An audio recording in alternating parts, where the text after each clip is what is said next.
de monde que tailleur hier là. C'est sûr. Pas pour les mêmes raisons. Alors raconte-nous un petit peu.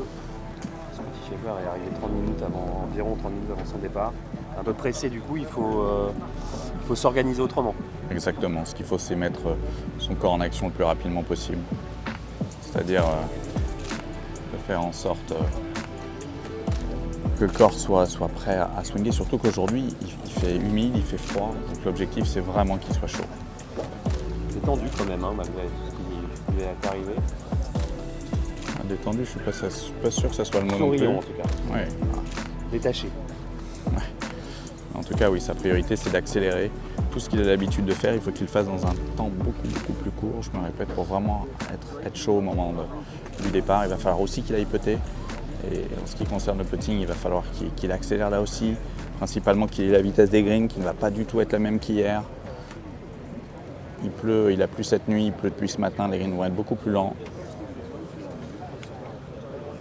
Et on voit que son coach est là, et son coach ce matin, Randy Smith, l'objectif c'est pas de lui parler beaucoup technique, hein, c'est surtout de le mettre en confiance. C'est important, je pense, après un moment comme ça, même si c'est des moments qu'on ne connaît pas. En tout cas, moi je ne connais pas, Jean-Philippe, le fait d'être en relation avec la police. Vous, je sais que vous connaissez bien, mais c'est de retrouver un visage, des visages familiers qui rassurent. Il a été arrêté ce matin après avoir essayé de outrepasser la police à l'entrée d'Alala. Exactement. Donc il part dans exactement, laissez-moi regarder l'heure, dans 20 minutes, exactement dans 22 minutes.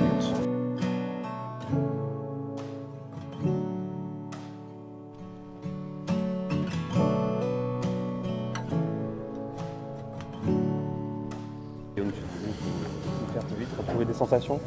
Bon, lui retrouver, je ne sais pas si c'est le terme, mais en tout cas, c'est d'habitude, il va probablement. Il était là très tôt en plus ce matin, il était là pratiquement 2 heures avant son départ, donc c'est un joueur qui généralement prend pas mal de temps. Et là, il a besoin de tout faire très vite. Et vous savez, la police aux États-Unis, c'est quelque chose qui rigole pas du tout. Alors je dis pas que ça rigole en France, hein, mais ça rigole pas du tout et ça peut être très perturbant. Exactement. On voit que Randy Smith ici, son seul objectif, c'est de le faire un peu rigoler et de le remettre un petit peu dans un état d'esprit plus cool et d'essayer de leur donner confiance, de leur donner, en tout cas de le remettre dans un état d'esprit golf, non même pas, mais à mon avis plutôt même positif et qui soit moins, parce que forcément il devait être un peu tremblotant toute cette matinée et qui redevienne lui-même. Et s'il redevient lui-même, on sait que le golf ira très bien. En tout cas, la séance en practice va plutôt bien. Elle vient de taper probablement un fer 2 ou un fer 3 très très haut, très droite, sans aucun effet.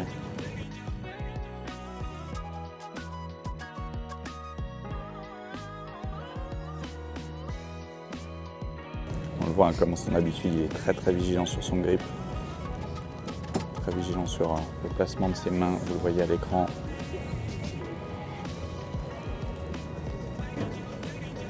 Ça pour moi en tant qu'enseignant c'est du bonheur de voir un joueur qui est vigilant sur son grip avant chaque coup. Très léger fade, absolument magnifique encore.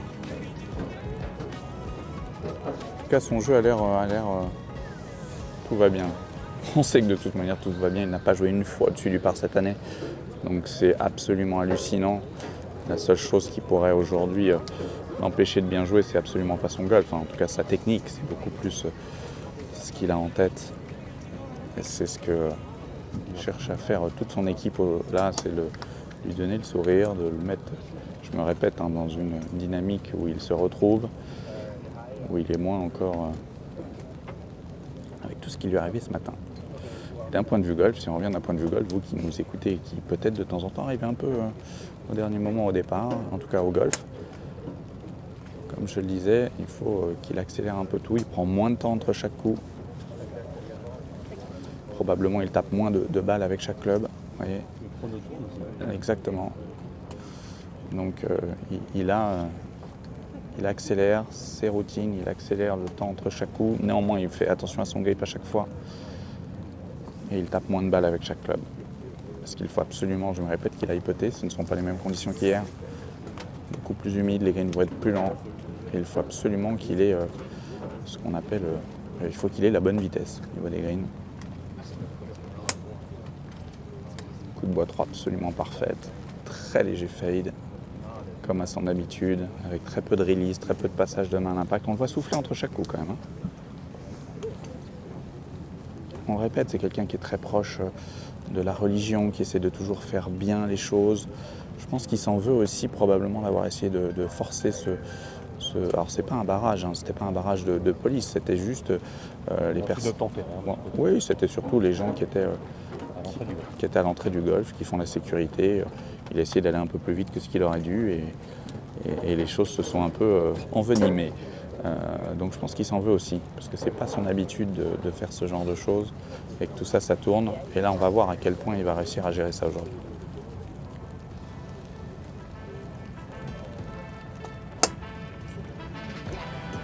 La balle, elle ne le sait pas tout ça.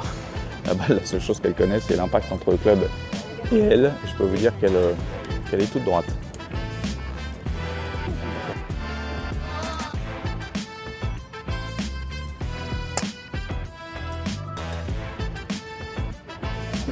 Et à gauche, ici, du practice, il y a donc cet écran avec un radar. Et la dernière balle de Scottie Scheffler a été absolument toute droite, comme on le voit à l'écran. Elle a pitché à 297 yards. Sa vitesse de balle était de 177 miles par heure. Pour info, en moyenne, les joueurs du PGA Tour sont à 170 miles par heure. Donc Tout va bien. Tout va plutôt pas mal pour Scottie Scheffler.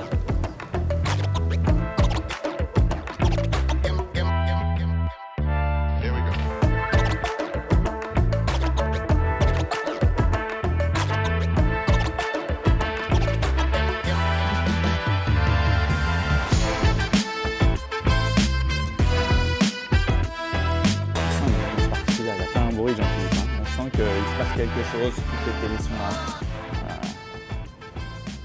Allez, vite un petit point avec Phil Canyon, son coach putting qui a installé. Il ne s'agirait pas d'être en retard au départ. Non.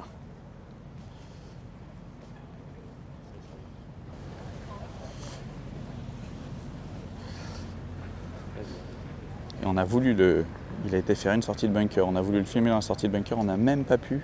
Tellement il a fait ça rapidement, il n'en a fait qu'une, juste pour sentir le sable, et le sable est humide. Donc il a voulu ressentir comment le club allait réagir dans ce sable beaucoup plus dense, beaucoup plus lourd. Et là il fait quelques longs putts pour essayer d'avoir le plus rapidement possible la vitesse.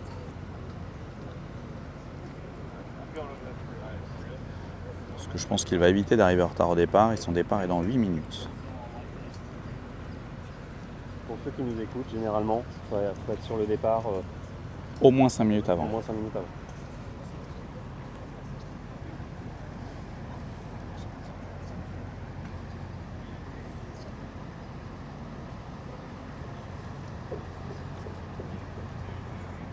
Et on voit que sa priorité, Jean-Philippe, c'est les longs putts. Je me répète, il va vraiment avoir la vitesse. Et en tout cas, il a l'air de l'avoir à merveille. Tous les putts qu'il a fait jusqu'à présent étaient à la bonne distance du trou, très très juste. Environ un pied et demi derrière le trou, et c'est ce qui est absolument idéal. Après, il peut aussi avoir cet effet aujourd'hui complètement relâché et décontracté. Il était en prison ce matin, et il joue au golf, et il pensait probablement pendant un bon moment qu'il n'allait pas pouvoir participer à ce deuxième tour du PGA Championship, et c'est le cas, donc ça peut avoir cet effet aussi très positif sur lui.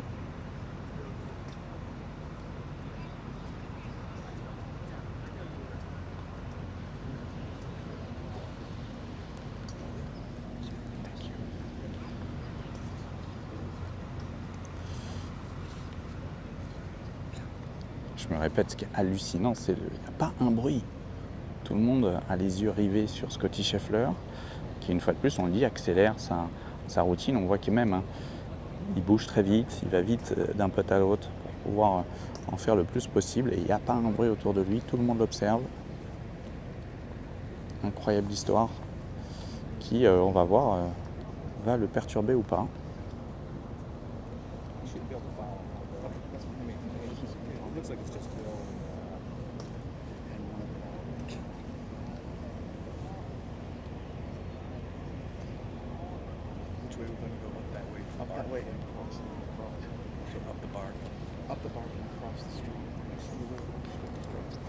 Putting a l'air d'aller très très bien aussi. Hein.